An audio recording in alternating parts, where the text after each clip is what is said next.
el Señor me traía a mi mente cuando Dios ha hecho preguntas en la Biblia. Dios pocas veces ha preguntado al hombre cosas directas, pero esas pocas veces son dignas de ponerle atención. Porque preguntar es algo que hacemos todos. Es más, preguntar es una herramienta formativa que nos ayuda a adquirir conocimiento. Pero también preguntar sirve para aclarar las cosas. Por eso los investigadores y la policía, lo más que hacen cuando les toca un caso es preguntar y preguntar y preguntar, porque tienen que entregar un reporte haciendo preguntas. Y las preguntas que hacen ellos es para llegar a la verdad. Y caramba que hacen preguntas, a mí me ha tocado. Y estoy seguro de que usted y yo también tenemos preguntas muchas veces que están guardadas. Los novios, por ejemplo, se guardan una pregunta para un momento muy especial. ¿Y cuál es esa pregunta? ¿Te quieres casar conmigo? Los trabajadores siempre guardamos una pregunta que la tenemos a flor de piel, a flor de labio. ¿Me puedes subir el sueldo? Los matrimonios siempre tienen una pregunta adentro. ¿Estamos creciendo en nuestra relación?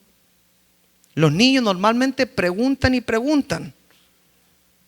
Y nosotros quisiéramos que a veces pararan de preguntar tanto, porque hasta hacen preguntas difíciles de contestar. No sé si a usted le ha pasado con sus niños. Son niños, pero lo dejan a uno sin palabras a veces. Son preguntas sin filtros. Usted sabe que dicen que los niños y los borrachos no mienten. Dicen que un niño le preguntó a otro niño: ¿por qué te dicen el gallito? El gallito. Y él le dijo: ¿qué quiere que le haga? No. El otro se enojó y le dijo: ¿y a ti por qué te dicen el gato? Y él le respondió: mi abuelita me puso así. Bueno, en la Biblia hay algo muy interesante, y es que Dios, a través de la historia, hace preguntas también al hombre, pero directamente le hace preguntas. Y este tipo de preguntas que hace no son preguntas al aire porque quiere matar tiempo. No son de esas preguntas: ¿cómo es el clima en tu país? ¿Cómo has estado? Cuando matamos tiempo. No, cuando Dios hace una pregunta es porque quiere confrontar algo. Es porque quiere demostrarnos algo, demostrarnos a nosotros que hay algo que debe salir a la luz. Cuando Dios se toma el tiempo para hacerle una pregunta a su creación, es porque Dios quiere sacudir nuestra alma. Y en primer lugar quisiera decir, la primera pregunta que Dios hizo es: ¿dónde estás? En Génesis Dios nos narra cómo Él creó todo el universo, el cosmos, la tierra y los seres vivientes. Y puso a Adán y Eva a cargo de todo el huerto. Y creó muchos árboles, miles de árboles para que comieran dentro del huerto. Y había uno solo que tenía la prohibición de comer, que era el árbol de la ciencia del bien y del mal. Y esa única prohibición ante miles que sí podían comer, ellos la quebrantaron.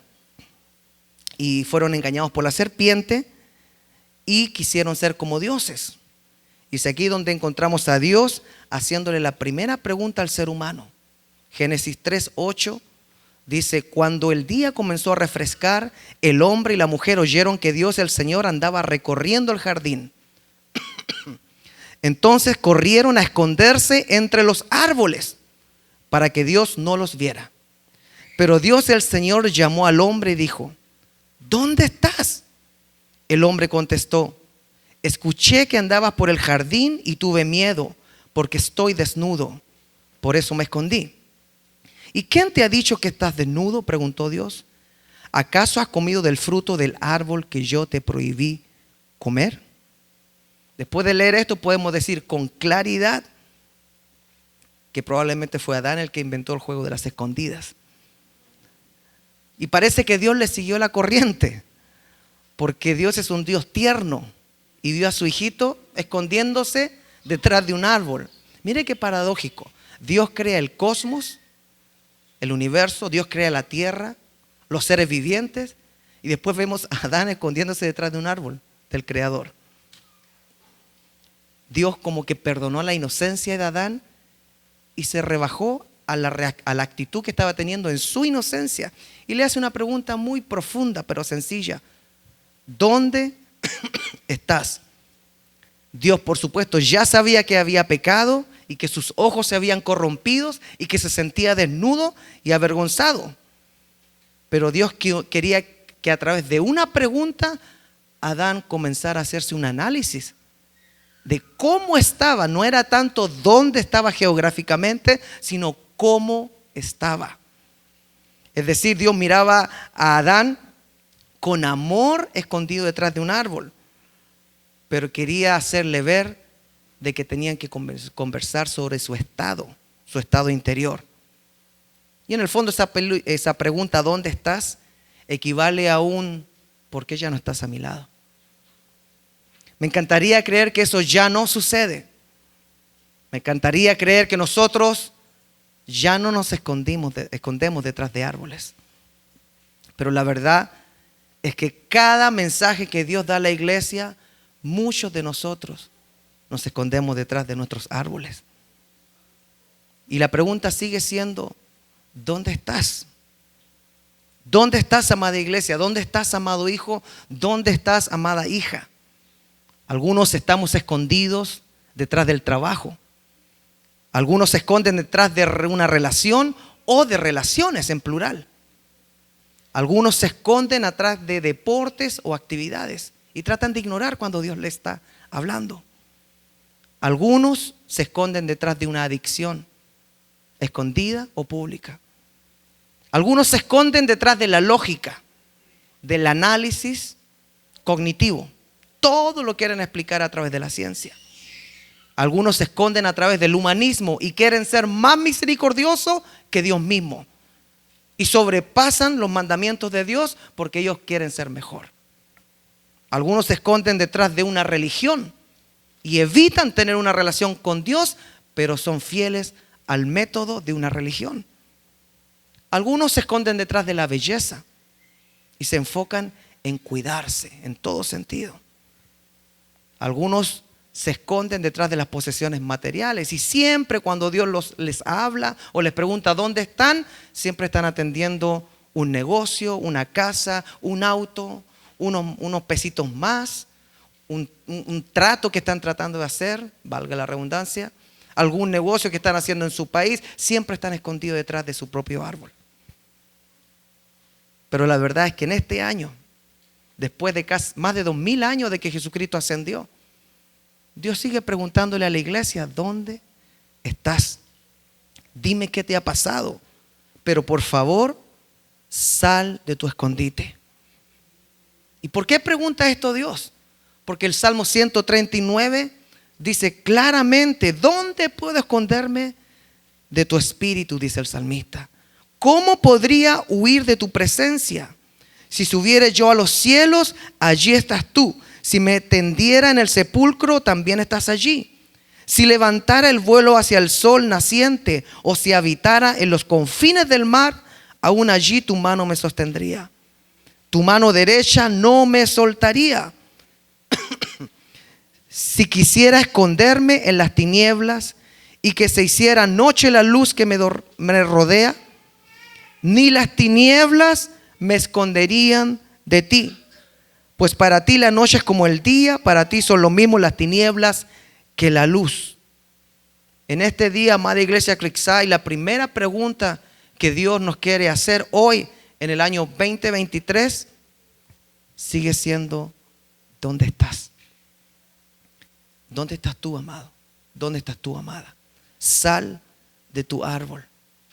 Quiero verte, quiero saber cómo estás. La segunda pregunta que hizo el Señor es, ¿dónde está tu hermano? Lo vemos en Génesis 4:9, cuando Caín se coloca celoso de Abel y comete el primer asesinato.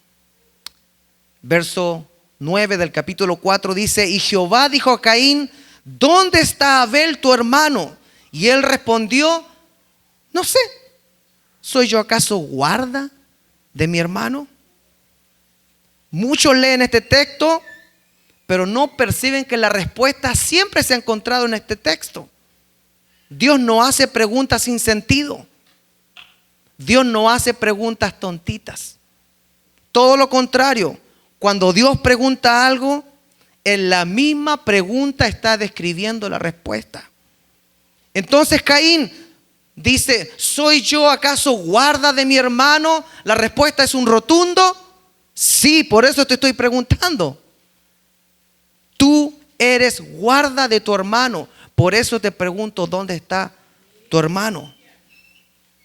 Mateo 27, 37, 40 dice, Jesús le dijo, amarás al Señor tu Dios con todo tu corazón y con toda tu alma y con toda tu mente. Este es el primero y grande mandamiento. Y ponga atención.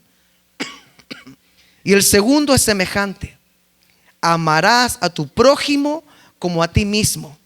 De estos dos mandamientos depende toda la ley y los profetas.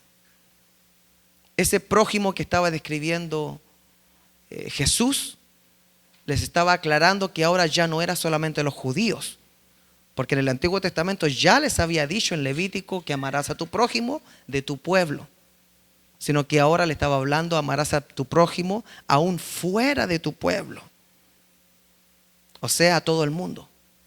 Y es obvio que nadie puede cuidar a todo el mundo, pero ¿qué hay de lo que tenemos a nuestro lado?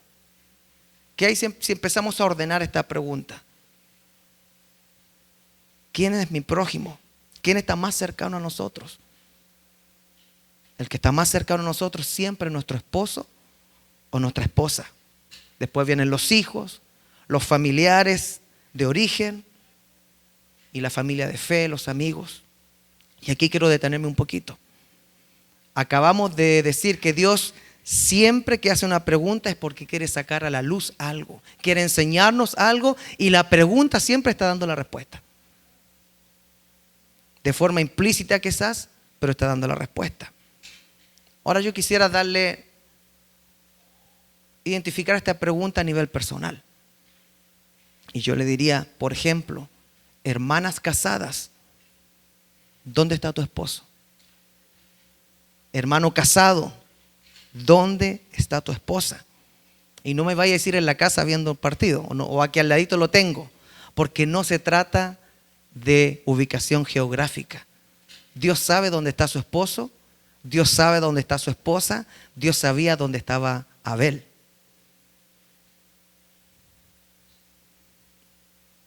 Recuerde que la pregunta quiere revelarnos una condición que Dios quiere sacar a la luz. Si no, quiere sacar el estado de lo que está sucediendo en relación con esa persona. Caín había hecho un acto totalmente criminal. Y la respuesta a la pregunta, ¿acaso soy guarda de mi hermano?, siempre ha sido así. Y cuando una esposa pregunta, ¿acaso soy guarda de mi esposo?, ¿sabe cuál es la respuesta? Y cuando el esposo pregunta, ¿acaso soy guarda de mi esposa?, ¿sabe cuál es la respuesta? Y cuando los padres preguntan, ¿acaso soy guarda de mis hijos?, ¿sabe cuál es la respuesta? Y cuando preguntan, ¿acaso soy guarda de mis familiares?, y la respuesta sigue siendo sí. ¿Acaso soy guarda de mis amigos, hermanos en la fe? Sí, sí, sí, sí. ¿De mis enemigos? Sí, sí, sí. Qué terrible.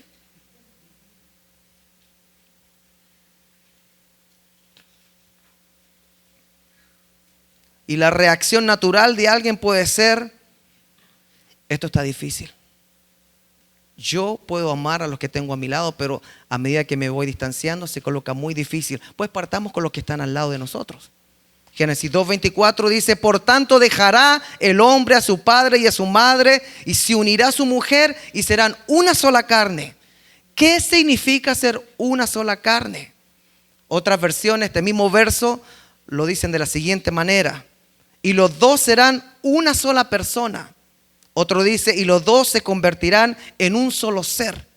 Y otro dice, y los dos forman un solo cuerpo.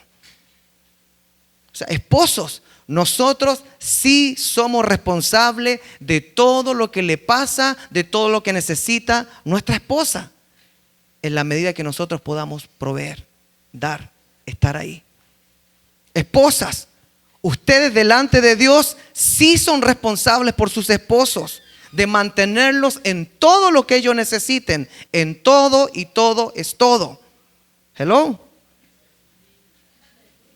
¿Dónde está tu esposo?, le preguntará a Dios. Y algunas dicen, ¿acaso soy guarda de mi esposo? Sí, tú eres la guardia de tu esposo. ¿O quieres que te la guarde otra? Ahora eso aplica también a nuestros hijos, a nuestra familia de origen. Pablo le dice a las familias que tienen viudas que ellos deben cuidar a sus familiares que están viudos. En caso de las viudas, mujeres que no pueden trabajar. ¿Por qué? Porque yo soy guardia o guarda o cuidador o proveedor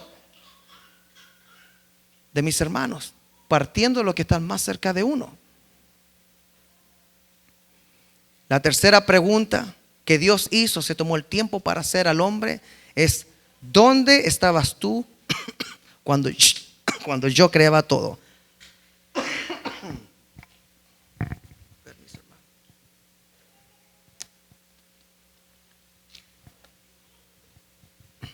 ¿Dónde estabas tú cuando yo creaba todo? Y esa pregunta la hace Dios cuando ve que el hombre se siente como muy intelectual, como muy paradito delante de él, como muy seguro de su conocimiento. Y esta pregunta busca colocar al hombre en su lugar. Y aparece en el libro de Job 38:4 cuando le dice: a ver, usted que se cree tan sabiondo, que se coloca de tú a tú conmigo. Quiero preguntarle algo. ¿Dónde estabas tú cuando yo fundaba la tierra? Házmelo saber si tienes inteligencia. Suena medio sarcástico, Dios. En la versión NBI dice: a ver, venga para acá, mijito. Venga, párese ahí. Y yo creo que sí. ¿Qué quieres saber, Dios? Te dice, ¿no? ¿Dónde estabas tú cuando puse las bases de la tierra? Dímelo si de veras sabes tanto. Y empieza a extender los detalles de la creación. ¿Dónde estabas tú cuando yo separaba las aguas de la tierra firme? ¿Dónde estabas tú cuando los ángeles cantaban, cuando yo creaba el lucero en la mañana? ¿Dónde estabas tú cuando ponía las cosas en su lugar? Cuando limitaba las bóvedas de los cielos para que quedaran arriba y separaba lo que está abajo. ¿Dónde estabas tú? Y lo empieza a confrontar. Mire la pregunta que hace Dios. ¿Dónde estabas tú cuando yo creaba o fundaba la tierra? Salmo 138:6 dice: porque Jehová es excelso y atiende al humilde, mas altivo mira de lejos. Más al altivo mira de lejos. No sé si a usted como papá le ha tocado llamar a cuentas a su hijo y preguntarle: a ver, ¿qué está pasando? ¿Quién te crees que eres? Ay, Dios se colocó medio bravo aquí. ¿Dónde estabas tú cuando yo creaba la tierra? Cuando separaba todos los elementos de la tierra. Cuando creaba el amanecer y los ángeles cantaban. ¿Tú dónde estabas? ¿Por qué preguntará Dios eso? Dijimos, las preguntas de Dios traen su respuesta incluida. Porque lamentablemente siempre ha existido dentro aún del pueblo de Dios y dentro de las iglesias personas que toman una actitud que piensan que entienden a Dios o entienden sus propósitos, entienden sus caminos, entienden sus pensamientos. Y la misma palabra dice que los pensamientos de Dios no se pueden entender. Piensan que tienen derecho a cuestionar todo algunos. Piensan que tienen derecho a opinar cuando no se les pide su opinión. Piensan que saben y hasta en eso se equivocan. Porque pierden la humildad de corazón y el comportamiento que adoptan no es el que agrada a Dios. Amada iglesia Creekside, ¿será que nosotros podemos hacer un trato, un pacto en esta mañana? ¿Cuántos dicen amén? Yo puedo hacer un pacto para que el Señor no me confronte. Ese pacto podría ser: demos nuestra opinión solo cuando se nos pida. Es muy difícil. ¿Por qué? Porque de repente Dios nos puede confrontar y nos puede, a ver, venga usted que anda hablando tanto, ¿dónde estabas tú cuando yo creaba el universo? ¿Qué les parece si no nos piden la opinión, ¿por qué no oramos mejor? Proverbios 16:18 dice: el orgullo va delante de la destrucción y la arrogancia antes de la caída. Entonces, cuando ve una persona que está opinando mucho, interviniendo mucho, cuestionando mucho, sin que nadie le pida que hable, es probablemente porque va a ser confrontado por el Señor. Dios mío, las preguntas de Dios son al clavo. Cuarta pregunta que Dios hace: ¿dónde están los que te acusan? Mire qué lindo. Juan 8:10 dice: enderezándose Jesús y no viendo a nadie sino a la mujer que fue hallada en adulterio, en el acto mismo del adulterio. ¿Qué haría la iglesia moderna en el acto mismo, no? Publicaría por Facebook, por Instagram, acusaría a la bandida.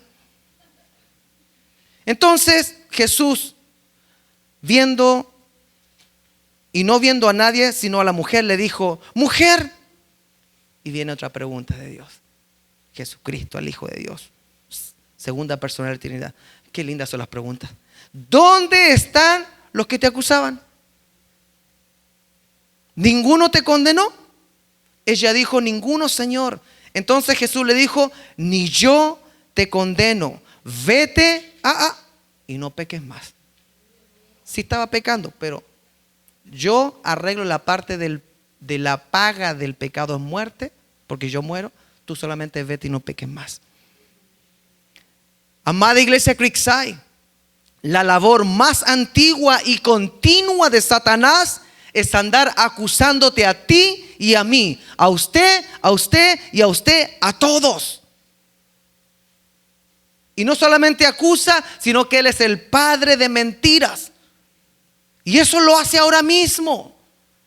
Pero habrá un día, según Apocalipsis 12:10, dice: luego oí en el cielo un gran clamor: ha llegado la salvación y el poder y el reino de nuestro Dios. Ha llegado ya la autoridad de su Cristo, porque ha sido expulsado el acusador de nuestros hermanos, el que los acusaba día y noche delante de nuestro Dios. Usted sabe que tenemos abogado para con el Padre. ¿Cuántos saben eso? ¿Cuándo necesita un abogado una persona? Cuando está siendo acusado. Y la palabra dice que Jesucristo ascendió al Padre y está sentado a la diestra del Padre, intercediendo por usted y por mí, porque hay alguien que nos acusa. La razón por la cual Jesús pregunta: ¿dónde están los que te acusan? Es porque Él no quiere que nosotros llevemos cargas innecesarias. Dios no refriega nuestros errores, nuestros fracasos, nuestros pecados en nuestra cara. Satanás sí. Y peor, Satanás de alguna u otra manera, a través del tiempo y en las iglesias, siempre ha andado buscando personas que trabajen para él. Satanás necesita ayudantes aún dentro del pueblo de Dios, dentro de su iglesia, para no permitir que otros hermanos se sientan perdonados y con libertad. Satanás necesita hacerlos sentir culpable, acusando, primero para que no se bauticen. ¿Cómo se te ocurre que te va a bautizar? Segundo, para que no tomen la cena del Señor. ¿Cómo se te ocurre que vas a pasar a tomar la cena del Señor? Sucio, cochino. Tú sabes lo que estás haciendo. Cuando la palabra dice: examínese cada uno y ore, clame al Señor. Precisamente la cena del Señor nos lleva al sacrificio, al derramamiento de sangre y a la limpieza de nosotros, de nuestro interior. Es un recordatorio. Pero Satanás necesita que alguien sí acuse, sí apunte, sí recuerde. Tú no estás apto para tomar ese cargo. Tú no estás apto para llamarte cristiano. Y el Señor se tomó el tiempo de preguntar: ¿dónde están los que te acusan? Yo no. ¿A quién vas a escuchar? Ponte de pie, párate, vete, tranquila, pero no peques más. Si yo no te acuso, si yo no te condeno, ponte de pie. Olvídate de lo demás, olvídate de lo que andan diciendo. Yo me encargo de que tú entiendas que tu Creador te perdona. Sigue tu camino en paz, pero no peques más. ¿Estás escuchando, amada iglesia? ¿Dónde están los que te acusan? Dios, Jesucristo murió para que entendamos que somos libres de cualquier error, pecado, fracaso, lo que sea que hayamos hecho. Él nos dice: levántate. Yo no te acuso. Otra pregunta que hace el Señor es: ¿dónde están mis talentos? Fíjese que Jesús, a través de una parábola, comienza diciendo: porque el reino de los cielos es como. Y da a entender que nosotros tendremos que dar cuenta de todo lo que se nos ha dado. Y menciona a un hombre que emprendió un viaje y tenía siervos. Y a 3 siervos le dejó 5 talentos, 2 talentos y 1 talento. Según su capacidad, dice. Y el hombre después volvió y le pidió cuentas a cada uno por lo que le había dejado. ¿Dónde están mis talentos?, le preguntó. Mateo 25, 19 dice: después de mucho tiempo vino el Señor de aquellos siervos y arregló cuentas con ellos. Lamentablemente los 2 primeros, lamentablemente el tercero no hizo lo que hicieron los 2 primeros, que doblaron lo que se le había dado. Pero el tercero, al que se le dio 1, lo enterró, no lo usó y lo devolvió. ¿Y qué cree que sucedió cuando el amo preguntó: ¿dónde están mis talentos? Vino una pérdida, vino muerte, desecho, fue desechado. Porque la pregunta: ¿qué estás haciendo con lo que te di? ¿Dónde está lo que yo te di? Es una pregunta que todos nosotros tenemos que confrontar. Dios es tan lindo que nos da capacidades, pero Dios no permite que nosotros no hagamos nada. Tendremos que dar cuenta y a cada uno se le pagará según sean sus obras. Hermano, hermana, ¿qué estás haciendo con tus talentos? ¿Qué estás haciendo con la bendición económica que Dios te presta? ¿Qué estás haciendo con el tiempo que Dios te concede en la tierra? ¿Estás trabajando para el reino de Dios? La parábola comienza diciendo: el reino de Dios es semejante a. Entonces la pregunta de cobrar cuentas, de hacer cuentas, de ponerse a cuenta, viene relacionada como el reino de Dios, como lo que se hace por Dios. ¿Cuánto estamos haciendo con el talento que tenemos? O a lo mejor usted tiene 5 talentos y los tiene todos enterrados. La sexta pregunta que el Señor hace es: ¿no te he dicho que si crees verás la gloria de Dios? Hay una pregunta que lleva la respuesta en sí mismo. El impedimento más grande en la vida de un cristiano, ¿sabe cuál es? Simplemente la falta de fe. Es no creer en lo que decimos creer. Mire qué paradoja. Decimos creer, pero la falta de fe nos hace fracasar en nuestra vida.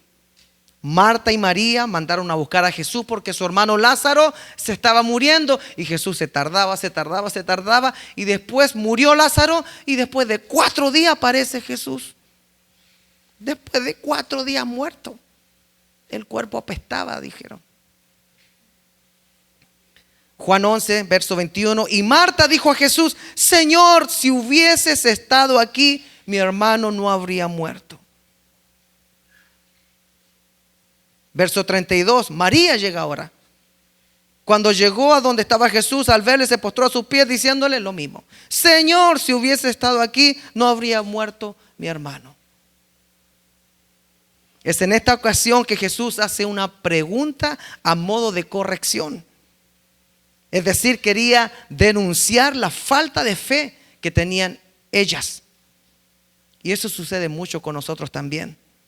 Dios nos habla y nos habla y nos habla y nos habla a través de su palabra, y cuando llega el momento de aplicarla, nosotros dice: ay, si hubiera sido diferente, si supiera cómo Dios quiere que yo reaccione, si Dios ya lo dijo.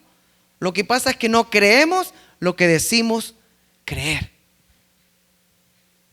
Falta de fe. Hay un autor que explica el hecho de por qué Jesús se demoró 4 días. Jesús se tardó a propósito, ¿sabía usted eso? ¿Por qué no fueron 2 días de muerto? No, 1 día de muerto, para que sufrieran 1 día nomás. Bueno, ¿por qué no fueron 2 días para que sufrieran 2 días de llanto? Bueno, ya, ¿por qué no fueron 3 días para que sufrieran 3 días llorando por él? ¿Por qué se esperó hasta el 4.º día? En la tradición judía se creía de que cuando una persona moría, el alma o el espíritu estaba alrededor por 3 días. Y durante esos 3 días, si resucitaba, era milagro. Pero era un milagro no tan imposible, porque el alma estaba todavía alrededor del cuerpo, hasta 3 días. Entonces, que una persona resucitara a un muerto después de 3 días era un milagro. Pero que lo resucitara al 4.º día era un milagrote. Y Jesús necesitaba demostrarle a los maestros de la ley, los que valoraban esas tradiciones del Talmud hebreo, que Él resucita aún en el tiempo que piensan o fuera de tiempo, porque Él siempre llega a tiempo. ¿No te he dicho que si creyeres verás la gloria de Dios?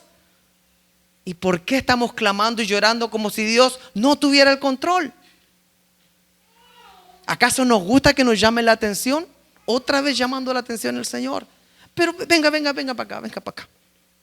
¿No te dije eso? Que si tú crees, yo voy a obrar. No, lo que pasa es que ya son 4 días. El tiempo de la respuesta nosotros lo colocamos, ¿verdad? Señor, haz esto en este tiempo. Dios quiere que nos olvidemos de que nosotros controlamos lo que sucede y comencemos a creer lo que decimos creer. Que nos olvidemos de colocarle un espacio para que Él obre. Hazlo de esta manera. Sana de esta manera. Provéeme de esta manera. El Señor dice: simplemente no te he dicho que si creyeres, tú verás que yo estoy obrando. Dios no quiere que vivamos olvidando que Él nos ha enseñado que está en control. Amada iglesia Creekside, no te he dicho que si crees verás la gloria de Dios. ¿Por qué estás llorando? ¿Por qué tus brazos se caen? ¿Por qué estás desilusionada? ¿Por qué estás desilusionado?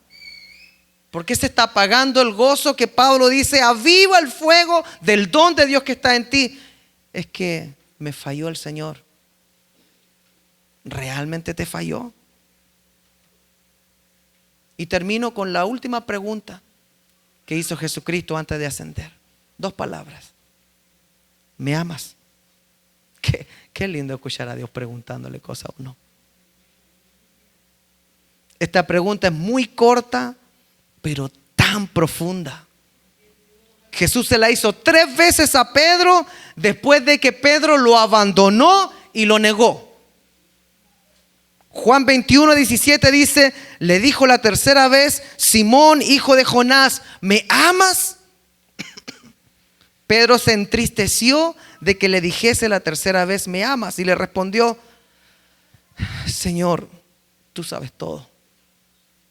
Tú sabes que te amo. ¿Por qué sigues preguntando? No me hagas esto. ¿Qué quiere enseñarnos el Señor? con esta pregunta. Volvemos a lo que dijimos. Cuando Dios pregunta algo, la respuesta va implícitamente en la pregunta. Jesús quiere que tengamos algo muy claro. Que cada vez que cometemos un error, amada iglesia, que cada vez que fallamos, falló el hermano, la hermana. Que cada vez que pecamos, pecó el hermano, pecó la hermana. Que cada vez que no damos a las expectativas de Dios, sino que, la hermana está caída, el hermano está caído. A Dios lo único que le importa saber es una cosa: ¿me amas? ¿Dónde están los que te acusan? ¿Me amas? ¿Por qué? Porque ninguna relación puede salir adelante si no hay amor. Si se sigue en la iglesia diciendo que voy a la casa de Dios y no amo a Dios, esa relación no va a salir adelante. Como cualquier relación sin amor, ya no es una relación de amor, es una relación de quién sabe qué es eso. Todo lo que hacemos en la iglesia es exclusivamente por amor a Dios. Nadie debe servir por obligación, sino por amor. Si usted no está sintiendo que ama al Señor, que ama su obra, es tiempo de que usted vuelva al comienzo.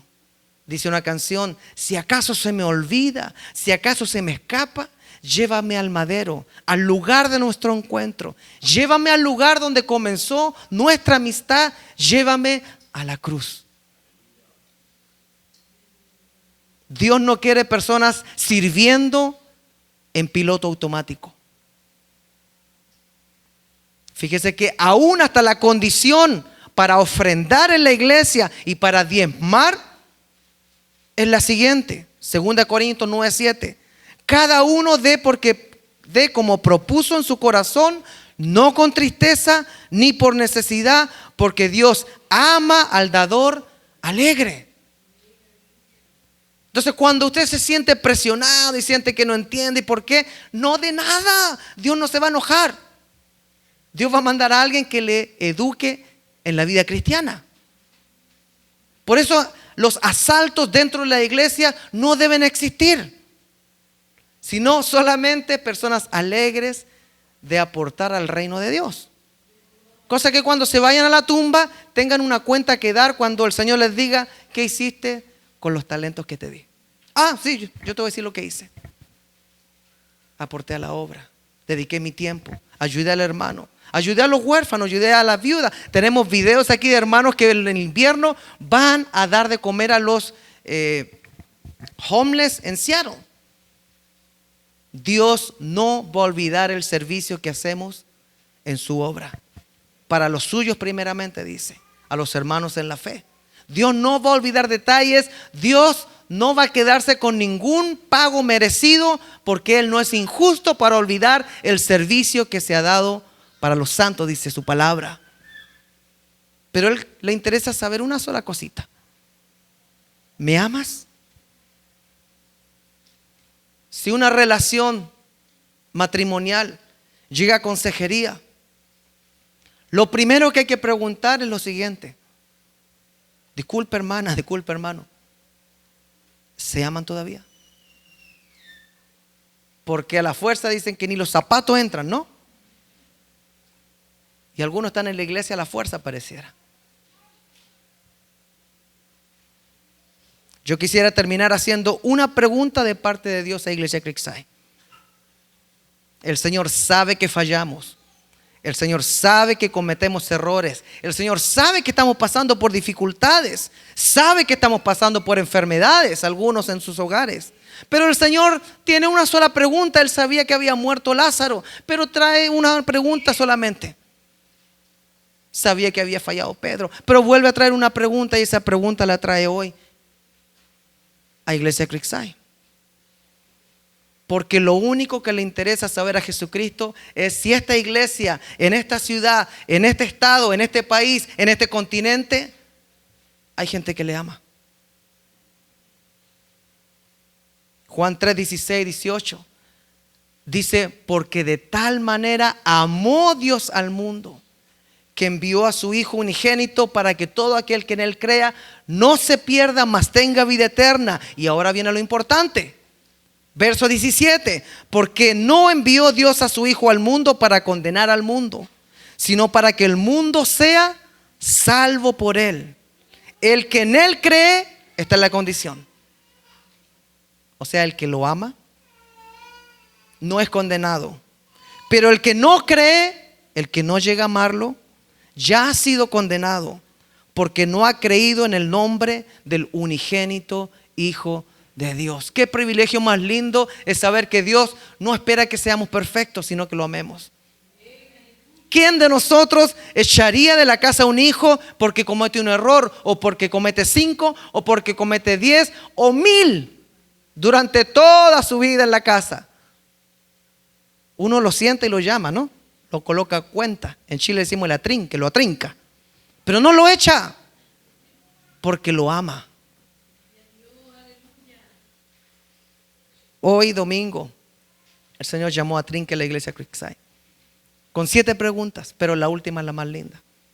¿Me amas? ¿Cuántos aman al Señor? Entonces pongámonos de pie.